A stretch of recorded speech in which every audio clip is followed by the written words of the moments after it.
got to get known for something. I keep going to the iPad now. You've got to think about three things. The first thing is, what's your bio, what's your brand, and what's your promise? When I have a typical introduction, I didn't give Jim anything to introduce me with today, but typically when someone introduces you as a speaker, you give them an introduction. And that's a very important thing because that introduction is actually the beginning of your speech. So you give someone to read something exact. And so the beginning of my introduction for every speech I do says, Barry Moltz has been starting small businesses for the last 20 years with a great degree of success and failure.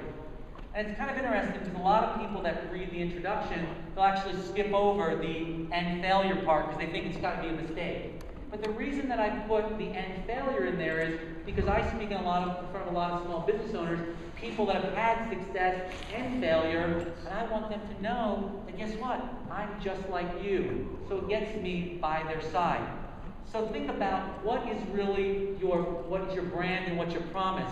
My brand and my promise is I get small business owners unstuck. Think about what your platform is. So, for those of you that have spoken before, what's your platform? Who are you? Just raise your hand. Yes? One area I speak in is with doing book broads. You're the book broads. And so that's something you can remember, right? So what's the book broads? We talk about writing and publishing and books and trends for readers and share our passion for chocolate and good shoes along the way. That's nice. All right, over here. Hi, I'm Erica Douglas from Erica.biz, and I teach small business. Hi, Becky! And I teach small business owners how to grow their business to $1 million and more. Right. So you take people from nothing to $1 million. Exactly. That's really the segment you do. Anybody else? Yes. My name is Nicole, and my website is Finance Diva, and I speak about mainly taxes. So I'm very heavily during tax season, and I go in and do Q&A sessions in small groups about to answer those questions people have about taxes that nobody really wants to answer. So I give them the nuts and bolts. So are these for individuals or for businesses? I do for businesses and for nonprofit groups. Okay. Anybody else? Yes. My name is Wendy Strigar, and I teach about love and sex, and I own a company that makes organic love products, and I'm sorry, orgasmic love what? that too. Organic love products, good clean love, and that's how I built the platform, and I have my first book coming out this month. And it's for consumers, right? It's for individuals. Yeah. Okay, wonderful. Anybody else? Yes. I'm Laura. My website is soundexchange.com, and I am the head to English of digital media licensing. So what does that mean? Doing anything over the internet, any sound recording? Come to you. Yep. So one more. Yep. I'm David Spark, and that's a publishing firm, and I just help companies build their editorial voice so they're seen as a leading voice in their field, whatever that may be. Is that your real name? It is. It's a great name, isn't it? David Spark. It's a great name. Now you know why my wife never changed her name to mine. So, but it's very important to narrow down, think about what's your bio, what's your platform going to be, what's your brand, and what's your promises. Because that's really where you got to start. Because people are constantly going to ask you, why you? Why should you be the expert on speaking? And then, and this is a slide that is probably been a lot of blog world things. You got to really take your content and you got to try to get as many places as you can. What I try to do is secure as many guest posts as I can. People that have more traffic than I do on my blog. Every week I write for allbusiness.com. I write for Chicago Cranes Business. I write for Chicago Tribune. And I don't always write something new. I recycle either tweets or Facebook posts or things like that, or I update something that I wrote 7 years ago. But what you want to do is you want to get your information out there so you're seen as an expert. And as I said before, you got to pick a platform. So we had one-line platforms. And then you have to expand it, because as you expand it, these are going to become different speeches or different topics you're going to talk on. So for example, I talk about, in general, getting small businesses unstuck. But I also talk about getting your sales and marketing moving. I talk about how customer service is the only sustainable competitive advantage. How social media has made customer service the new marketing. I talk about how to bounce back. So you really have to have one brand and then associated speeches depending on which audience you're talking to associated with each of those parts. Now, I want to say congratulations. Once you publish content, you are an expert, right? Who's an expert here in what they do? Right? We're all experts. You're all experts 100 miles from home, right? If you're 100 miles from home, you're an expert. Isn't that what they say? No one ever pays me to speak in Chicago, but people will pay me to speak anywhere else in the world. It's because I'm from Chicago. But you constantly have to get your content out there, and I'm a firm believer that people consume it in many different ways. So you have to do as much content in as many formats as possible. I produce a lot of videos, but I really don't produce a lot of videos on my own. I produce a lot of videos with other people that have brands that are larger than me. Right, so I might produce a video with Jim Kukro as a larger brand than me, with Callie Lewis, with Greg, with Craig Newmark, with we can see in the lower left-hand corner Mike McAllowitz from Toilet Paper Entrepreneur. Anybody heard of Mike here? Toilet Paper Entrepreneur. So I don't like to be on the same screen as him because he's so much better looking than I am. It's a little problem. Carol Roth, who's also speaking in another session. You try to create videos with other people. That's one of the reasons you see so many people with video cameras here, right? Why are people videotaping so much here? Why? Because it creates a relationship with people. Right? You can see someone firsthand. And what else? It's also proof. Proof that what? That you actually came here, that you didn't run off someplace else? What? No, proof that you have a connection with the prominent. And what does that mean when if I interview someone like, does everyone know who Callie Lewis is? Yes. Okay. If you interview Callie Lewis, what does that say about you? You're connected, like you're taking off from their brand, right?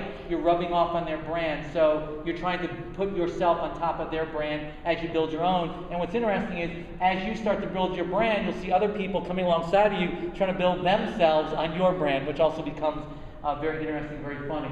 I also do a podcast every week, and people go, why do you do a podcast every week? I've done over 100 episodes of the podcast. I've interviewed over 300 people. It's a lot of work to set them up, but again, it creates content for you that shows that you are an expert. And the interesting part about it is when you say you have a radio show, even though it's only on the internet, all of a sudden, everybody wants to be on it. And you get to meet all sorts of people. Yes? You know, I have a radio show on LA Talk Radio, and it's just an internet show, and it's amazing. I've gotten, like, New York Times best-selling authors on my show. Like, when they say yes, I'm just sort of shocked, but it's really fun. You get to talk to almost anybody you want. And you know why that works is because who's trying to book Howard Schultz, the guy started Starbucks? I'm having the guy who did Rainforest Cafe on my show next week. Who books them? PR agencies book them. They're hired by PR agencies to do that. And guess what? PR agencies want to show a win, even if it's just your radio show. It's amazing. I mean, some of you guys probably use Harrow or Steve Harrison? Steve Harrison's Reporter, what's it called? Connection. Reporter Connection. Some of you might use Dan Janelle's PR Leads. When you go out there and you ask for people to be on your show, you'll get 300 or 400 responses. So it's really amazing. So again, you don't have to use Blog Talk Radio. There's other internet radio things that are here, but it becomes very, very easy. And again, it's additional content that people can download from iTunes. Very easy to get on iTunes, so people can automatically get that on their phone every single day, every single week. And then, if you're going to be creating content, what you have to realize is you have to create content within your platform, but around what's going on during that day. Because the media moves very, very fast. So for example, I have a picture in the lower right-hand corner of Tiger Woods. So when all this thing kind of happened with Tiger Woods, I got a lot of media around because I wrote a book called Bounce, and the idea was, how is Tiger going to bounce back? What are the things that Tiger Woods has to do to bounce back? That's an important thing. I was talking about bounce back. I also talk about what you have to do in a recession to bounce back. So whatever topic you talk on, whatever's going on that day or that week, that's what you really have to focus your content on so it gets picked up, so you get to be seen as the expert. I'm going to talk about webinars on the next couple slides. It's really important if you're going to be a speaker that you write a book. How many people here have books? Actually, I'd probably say who doesn't have a book, right? So, if you're going to be a speaker, you need to have a book. Not that you're going to make any money, right, Jim? You're not going to make any money unless you sell 100,000 copies or something. You might make some money, but you're not going to make any money writing a book. if you look at all your time. The reason you have a book is because it is one big, fat business card. It, like nothing else, I think, in this industry, it really adds credibility to what you're doing. But you have to make sure that it's on brand. And I really didn't do such a great job because I just came up with my brand about 6 months to a year ago. I kind of retrofitted my books. You can't really see them. One is about how you got to be crazy to start and run your own business. Another one is called Bounce, how do you bounce back? And one's called BAM, which is about how social media has made customer service and new marketing. The next book I think should be Bada Bing or something like that. But I think you really have to be much more on target about what you really write about. You can't just write what you're passionate about. You got to write what's on brand. I get asked a lot, should I go with a traditional publisher or should I go with a self-publisher? Who here has their book published by a traditional publisher? I know Jim Wiley. Anybody else? Penguin USA? Simon & Schuster. Simon Schuster, whoa. What is your name? Simon Schuster's great. I write books about divorce. Yeah, really, not kidding. Anybody else? Other names? Who self-published their book? And who have you used? Okay?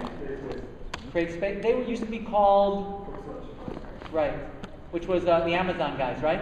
Who else? Anybody else? I have my own publishing company called BlogWorldExpo. Right. You know, I think it depends. My answer is it depends on what you want to do. You can certainly make a lot more money if you publish it yourself, but I believe it's also a lot more work. Is there as much cliche in getting a traditional publisher? Probably not. But I still think there is some cachet to getting someone to publish your work. But if you get someone to publish your work, typically it's a year in advance. You've got to get everything to them. So it does take a long time. So either way can really work. How many people here have agents? How many people here like their agents? Wow.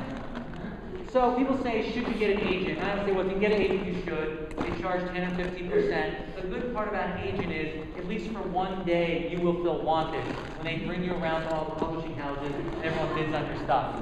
So it's actually a fun thing. But if you haven't written a book, you need to write a book. And it's not very hard to write a book. It really isn't hard to write a book. You've got to put together a table of contents and then start writing each chapter. Take your old blog posts, fit them in to the various chapters. Don't edit yourself, and that's really where you start. Yes? Do you need to have your manuscript ready in order to get to the agent? So the answer is, if the first time you write a book, unless you're someone very famous or did something very bad in this world, it's really hard to get an agent. Of course, agents only want people who have already sold a lot of successful books, right? But sometimes you can. When you sell a manuscript to a publishing house, all they really need is a book proposal. It's like a business plan. What's going to be in the book? What's the outline? And most importantly, who is your platform? Because guess what? What do traditional publishing houses do for you in selling your book? Nothing. So talk about that for a second, Mr. Sparks. I actually did not publish the book, but I have actually had agents, which I let go, and what I've learned is unless you have a platform, you're useless.